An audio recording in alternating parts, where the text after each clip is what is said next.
The Power Play Post Show is on the air, covering minor league hockey since 2003, and now covering the Binghamton Black Bears with news, reactions, and in-depth interviews only heard here. And now, from the Box Studios in Kirkwood, New York, here are your hosts of the Power Play Post Show, Bob Howard and Taylor Welch.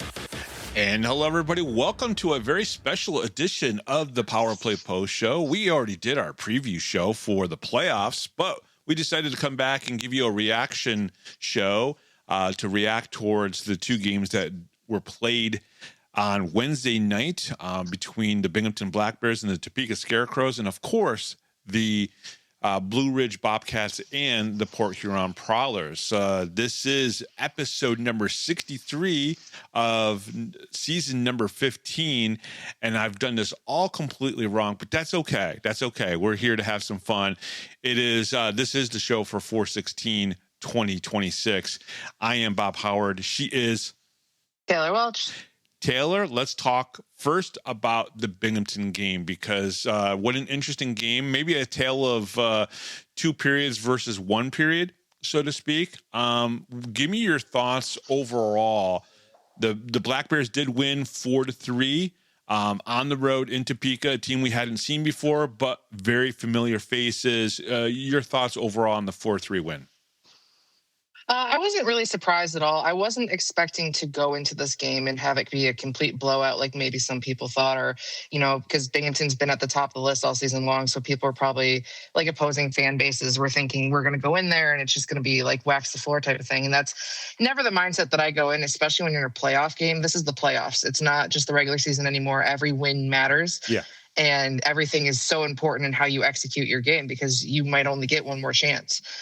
So I wasn't expecting it to be like, a big walk away for the Black Bears, and I'm not surprised by either team, honestly. I mean, the Black Bears went in there and they opened up the scoring, which is something that I guess Brooks said hasn't happened in the playoffs. And so it was very shocking to see that.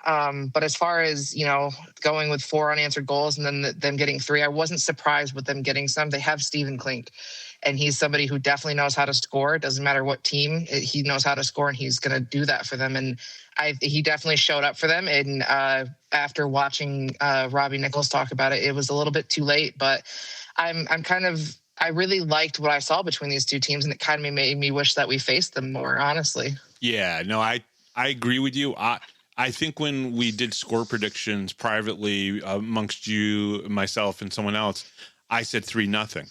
And it was 3-0 through the first 2 periods of the game, because I think the Black Bears played how I thought they were going to play through the first 2 periods of the game. They were basically shutting out, Topeka. They were shutting out that first line that had Steven Klink, Cam Clark on it. I think Gordon Whalen was the other guy that was also on that top line. And they were shutting them down. They were giving them some looks, but not the greatest looks. But then something happened, obviously, in the third period that changed that. But what I liked about the first 4 goals for the Black Bears, 3 of them were on the power play, and the power play started clicking again.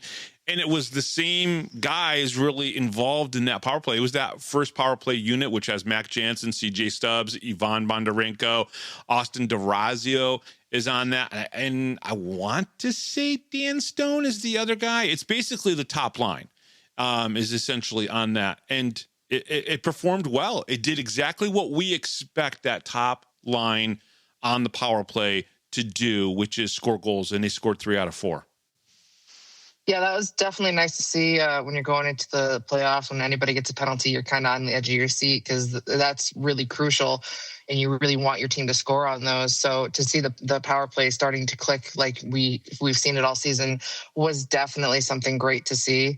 I know that there were some comments from the Topeka fans about how it wasn't really fair and that we only scored goals on the power play, well, you could say the same to them. They could have scored on the power play. Binghamton did have more penalty. I think it was pretty even across the board, but I think we had 1 more penalty than they did. But yes, all in all, if you get the penalties, your team has to produce on those power plays, and then they have to execute those penalty kills. And let's be honest, our penalty kill has been number 1 all season long, and there's a reason for that.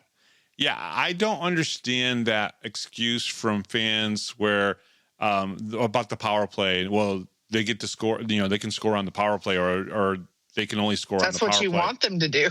Yeah, I mean, from like opposing fans, it's like, well, the Black Bears are one of the best power play teams out there. They're the best penalty kill team, and they proved that, stopping all 5 of the chances that Topeka had in the game, and they scored on 3 or 4. But now they did give up a shorthanded goal, and that shorthanded goal really kind of started things out for the Topeka Scarecrows with Stephen Klink. He had a chance just before that, also shorthanded. This was just shortly after CJ Stubbs had scored the 5-on-3 power play goal. Then it went to a 5-on-4 to finish out those 2 penalties. And Stephen Klink got a nice look. Tomei made the stop. And then he got a second look, and he made Tomei and the Black Bears pay for, again, this is how you have to score on the Black Bears, right? It has to be an odd man rush. It has to be a shorthanded chance. It has to be something weird like that for you to score on the Black Bears. And Klink was able to do that. And he did it early enough in the third period, Taylor, at the 5:33 mark, that it really did give the Scarecrows some life, so to speak.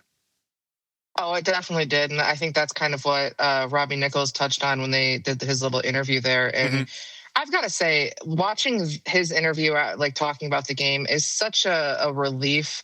Yeah. And it was actually really nice to watch, especially after the WWE style of Paulin, doing it the last couple of games that we've had the entertainment of the season to deal with. But to hear Robbie kind of talk about, he knows what the Black Bears are. He knows going into it that we were the number 1 team. They're back-to-back champions.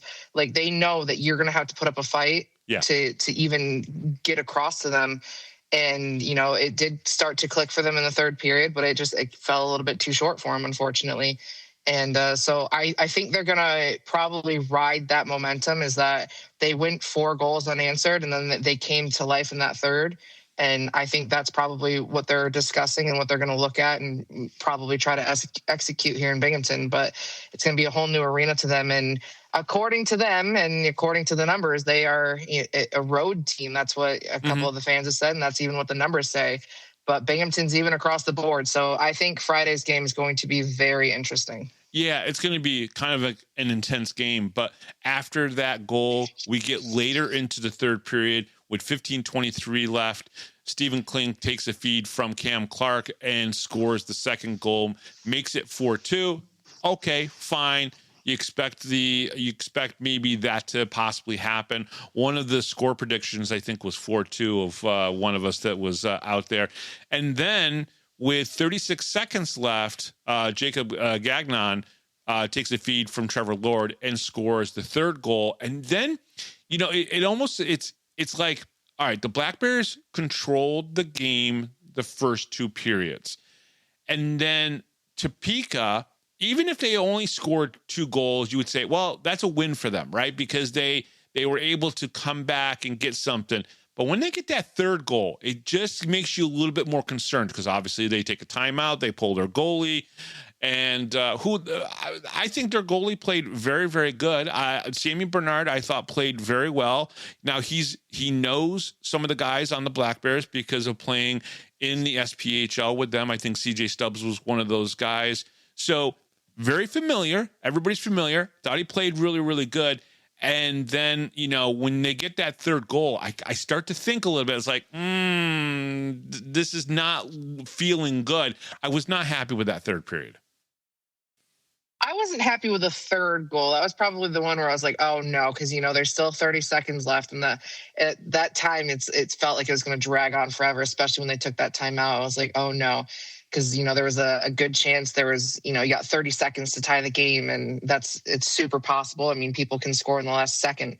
So I think the third goal is kind of where I was like, oh, like they definitely came to play, and it definitely made for that playoff feel. That's something that was what I expected, is to come into these games and really have that back and forth. And I think, both sides, I do think, played really well. I think Binghamton was really good at making Topeka not enter the zone, because, that's pretty much what they did for the first period.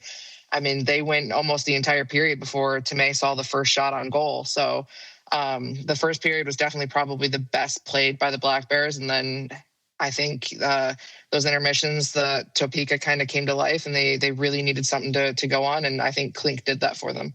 Yeah, and I think on the penalty kill, as you were just mentioning about how they couldn't even enter into the zone in some cases, a couple of the penalty kills that the Black Bears did was so outstanding because Topeka couldn't even get through the neutral zone and into the offensive zone before Binghamton had a stick on the puck and was already moving the puck away. Yeah, I mean, they had a hard time getting out from behind their own goalie sometimes for those penalty kills, because I was even like, aren't they on the power play a couple of those times? So it's very nice to see that the penalty kills out there just absolutely crushing it like they have been all season, and that the power play is definitely clicking together. I'm very happy that they didn't tie it and it didn't go into overtime. No, well, yeah.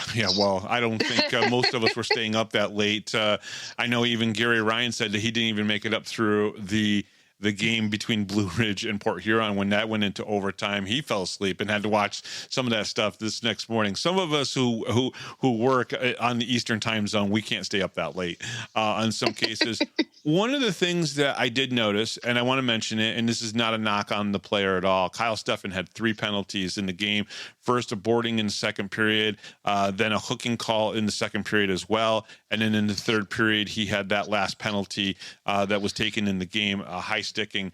And, the aggressiveness of Kyle Steffen, for the past 2 months has been really nice. We need that guy who wants to be a little angry, who is a little bit angry, playing on that third line, kind of mucking it up, without going too far. 3 penalties is a little bit during the playoffs, but again, I liked the physicality and the eagerness and the aggressiveness of Kyle Steffen there.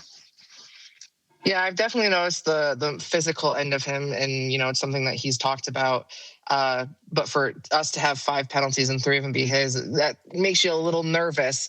But the plus side of that is Topeka wasn't able to capitalize on the power play, and that's a big part of our penalty kill. So that's kind of the bright side there, is he did take 3 penalties, and that was kind of like, you're looking at it like, you really, like, he's got to tone it in a little bit. I was kind of like, Lord started to do some stuff too, and I was like, he's going to get himself in the box, and that's just going to hurt Topeka. And it didn't come to that, and I got to remind myself we're in the playoffs, and the refs are going to let a lot of things go, because that's what happens in the playoffs. It seems like, it's like, and you could tell, like, a lot of the players on both sides were looking at the refs like, are you not going to call that, or is nothing going to be done? And it's just like, you're in the playoffs now, and the refs are like, we're playing, we're going home, like, we want to get out of here type of thing. But I'm very happy that even though he did take a majority of the penalties for us, that Topeka couldn't execute on their power play. Now, the only goal that wasn't scored on the power play for the Black Bears was the second goal in the first period, the Nick Swain goal. And really nice to see Nick Swain continuing his scoring touch. He obviously being I think he was on the second line there. That was the Tyson Kirkby, Nick Swain, and I'm trying to think, was it Zach Sirota? Shankar. No, Shankar. Yeah, Shankar. They had a very good night, I believe, even though they didn't get on the score sheet much. The way they played, the forechecking, and how they kind of controlled the pace when they were out there was very nice by them. And then Swain getting a goal was just the icing on the cake. Yeah, I almost, for your who gets the first goal prediction, I almost put Swain, just because I had a feeling that he's going to be like that Austin Thompson goal of last season, where it was like behind the net type of stuff. And it's going to be like that winning goal that everyone's so excited about. And I like, it's kind of weird to say, but you're like, you have really high hopes for Swain. Like, going into these games, you have like almost this expectation of him, like, without putting like weight on his shoulders, but you almost have this expectation of him to be able to pull off the things that you see from the first line. And, looking at your first line, you're like, they're going to score because that's them. Like, that's what they do. Mm-hmm. And then you've got such a great second line put together that's got Shankar, Kirkby, and Swain, who those 3 guys together, I don't think have played many games on the same line together. Honestly, I couldn't probably tell you more than a handful of games that all 3 of them were on the same line.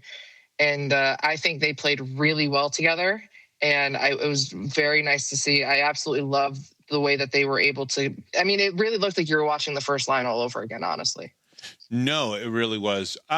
So the Black Bears, do they change anything going into Friday's game? Do you think there's a change in lines? Do you think there's a change in mentality? Or now that they've seen Topeka and what they can do and what Robbie Nichols has done with some of the players that we have seen before, do you think there's some adjustments that need to be made? I'm sure there's always adjustments that need to be made. I don't necessarily see any lines changing unless, somebody can't play for some reason. I don't really see any of the lines changing. I think kind of what we saw is what we're going to see. Mm-hmm. I don't think there's any major adjustments that need to be changed. I mean, maybe some things here and there, kind of looking at what went wrong in the third period, maybe for Topeka to kind of have the upper hand for that period. But I mean, honestly, I liked the way the game went. The Black Bears executed the first and second period very well. So I think if they can just focus on what they did there and kind of bring that into Friday's game, then I don't think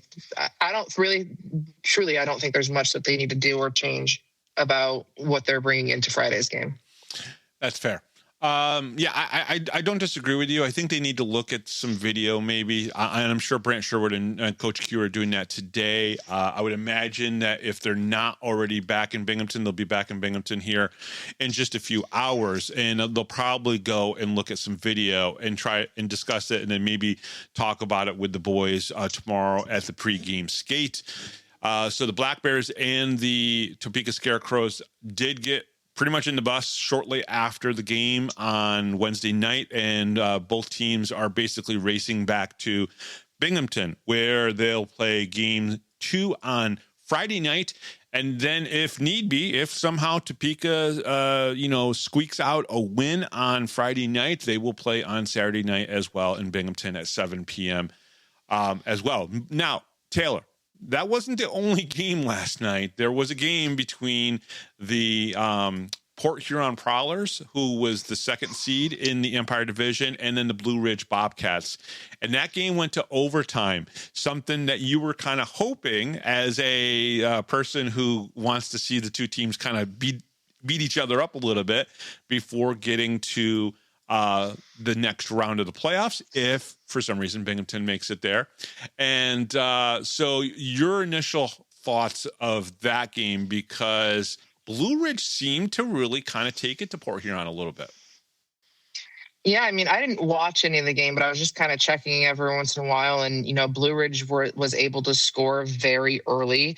I mean, I think they scored in the first 30 seconds or something. It was insane how early they got on the board. Yeah, 57 seconds in. And then I think they got another goal. And I think they went into the first intermission 2-0. And then I'm not sure when I think they got it. I think they tied it in the second period, didn't they? They did. So Blue Ridge scored in 57 seconds into the game, and then 5:20 into the second period to go up 2-0, and then Port Huron scored 2 in the second period to tie it up going into the second intermission.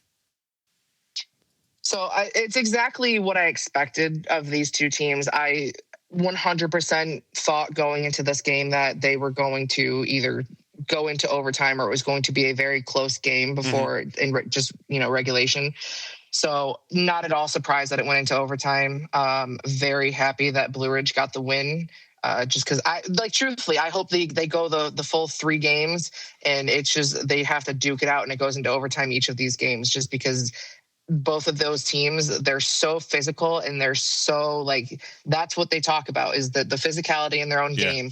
And I almost said to you last night, I was going to say, this is what happens when you're not results driven, is that they lost their first game. But, it's just one of those things where that's kind of why, if you watch what Paulin says compared to what Robbie said about the games, they're very different attitudes, very different mindsets when it comes to these games.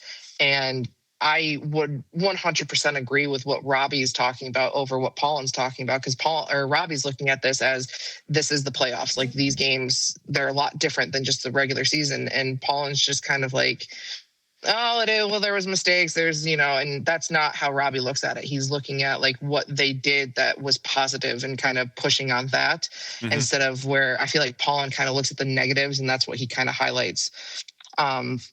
Yeah. I'm kind of shocked because it seems like the Prowlers ride, Reed Cooper all season long, and then they get into the playoffs and he gets scored on very, very early on. I think that was kind of like the big shock factor for probably a lot of people, but I was very excited to see that. Yeah, I wouldn't be surprised if they say, well, he got scored on because Binghamton ran him 3 weeks before or 4 weeks before, because they keep going back to that. I mean, Chris Paulin, even while it wasn't a game against Binghamton, would say, oh, well, with the way he got run a couple weeks ago, you kind of expected him not be his best. Well, if he's not his best, don't play him.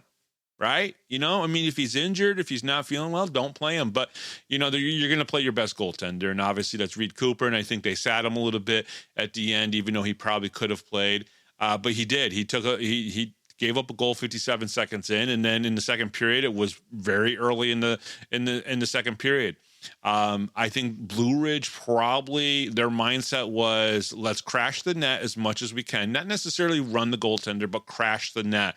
There's a completely different story. Get into his head a little bit because it's going to work. What I found very interesting in this game was Nick Stuckless gets the game winner. Former Binghamton Black Bear gets the game winner. So that was very interesting. Now he's cemented himself. He is a Blue Ridge Bobcat. But again, he did play for the Binghamton Black Bears for a short period of time. He gets the game winner. The other thing that we need to talk about here, and we both are in agreement on this, is that the hit that Ben Brockway had, where he gets tagged with a 5-minute major for boarding and a 10-minute game misconduct for boarding, did not look like the level of what the referees gave him. We don't usually defend Port Huron Prowler players that often because usually they bring a lot of stuff onto themselves, including Ben, right? But in this particular case, it did seem like, maybe Ben got the, well, you have a reputation, so we're going to throw the book at you because of your reputation instead of the actual play.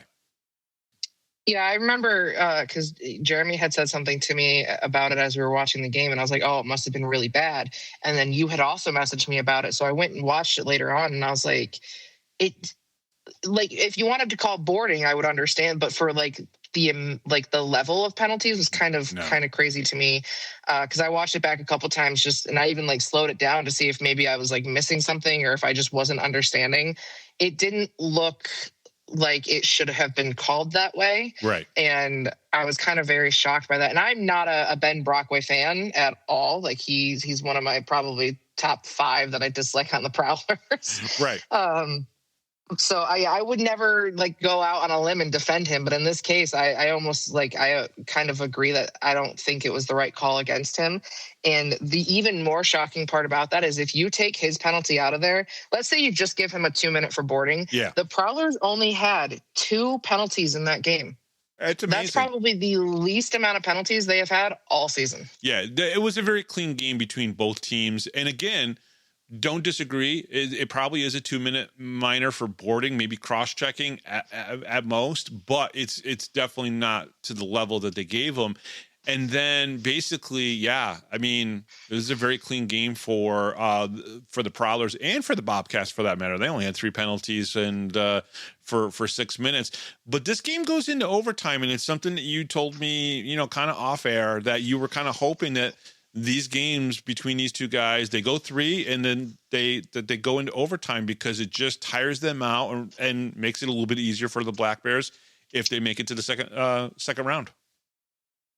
Yeah, definitely. I really do hope that these games are very well fought. And I mean, I'm sure it's going to end up for us too, that, it's probably going to be another close game on Friday. I don't think it's going to be, I'm going to say that now. And if Tomei's anything like Connor McNanama, he's going to be like, nope, no goals. So I'm just going to play in my mind is the no goals. But I have a feeling, we're going to see some really good games. And yeah, truthfully, I hope they go 3 and I hope it goes into overtime for all of them. And that way, it doesn't matter who you face. You're going to have two teams are going to be very tired out at the end of the series, and it's only the first round. And I'm very shocked by the penalties. I would have imagined that they went into these games and it was just penalty after penalty after penalty.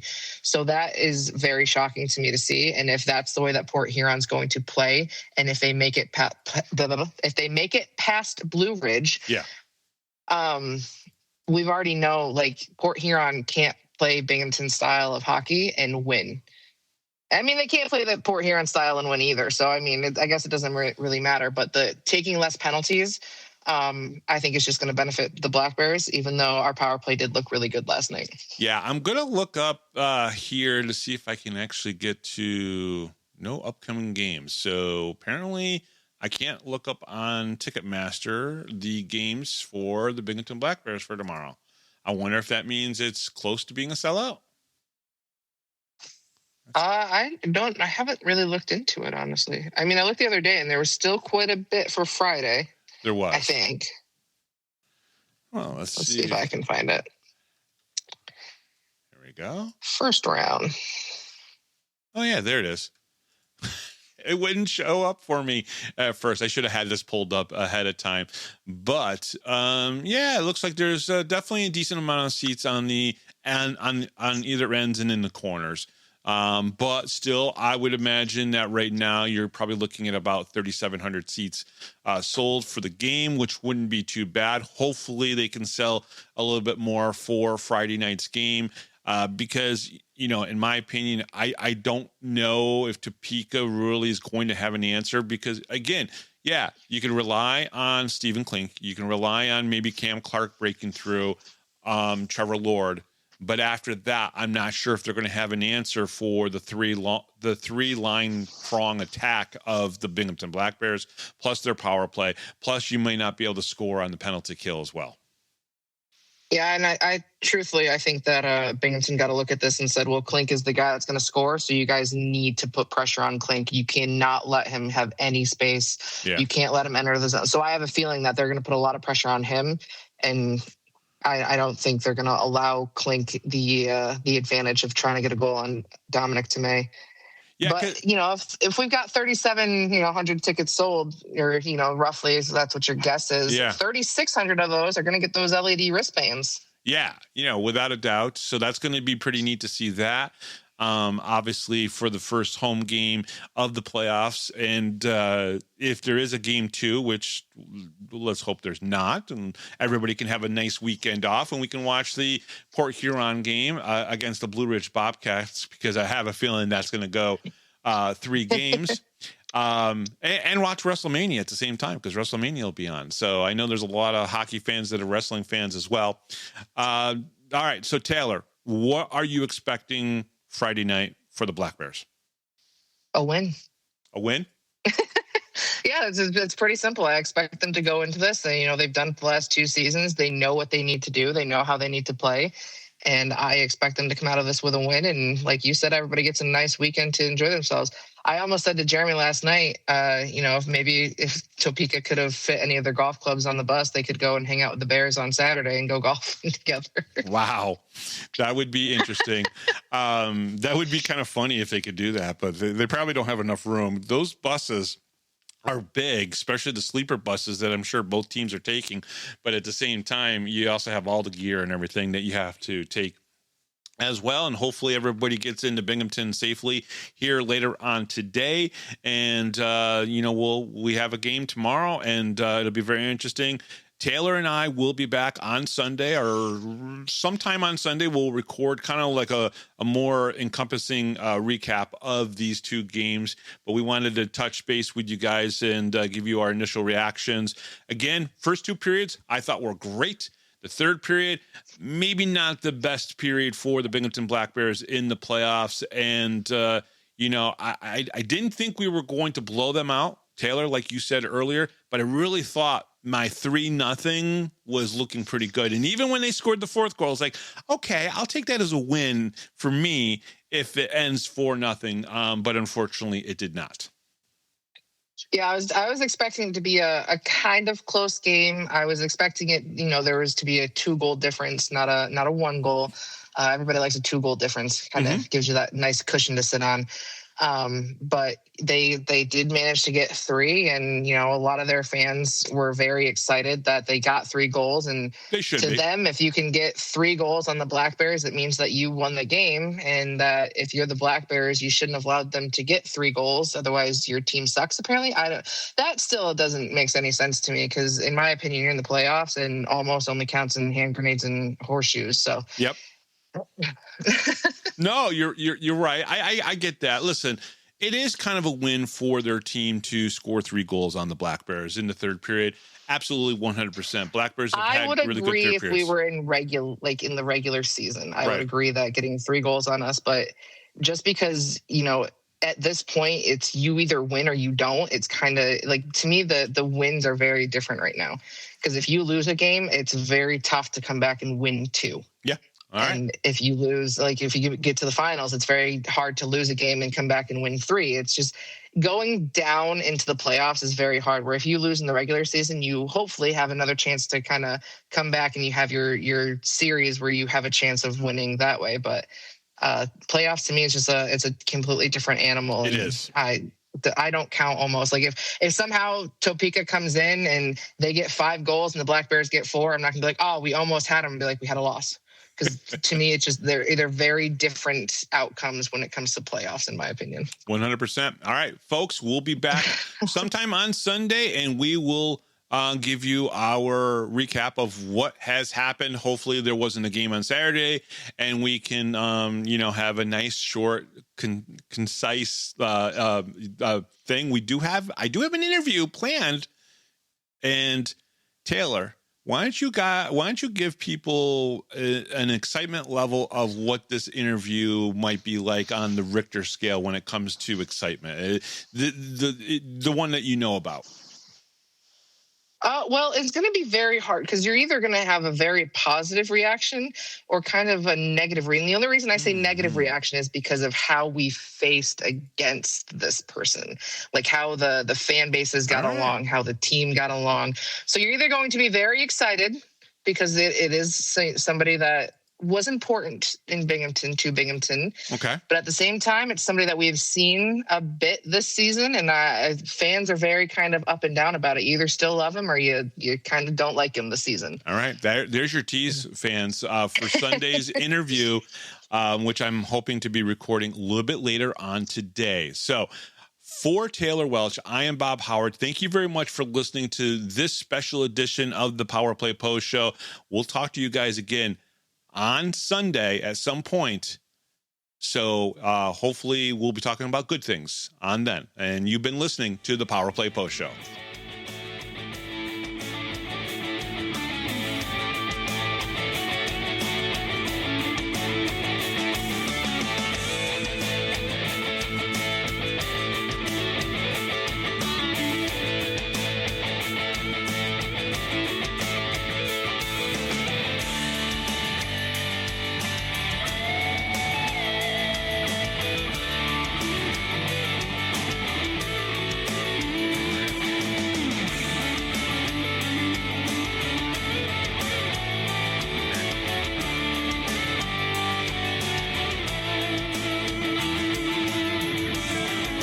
Thanks for listening to this edition of the Power Play Post Show. Be sure to tune in next week to the Box Studios Radio Network for all the latest Black Bears news and interviews from around minor league hockey. The Power Play Post Show would like to thank John Patitucci for all the music you hear on the show. You've been listening to the Power Play Post Show.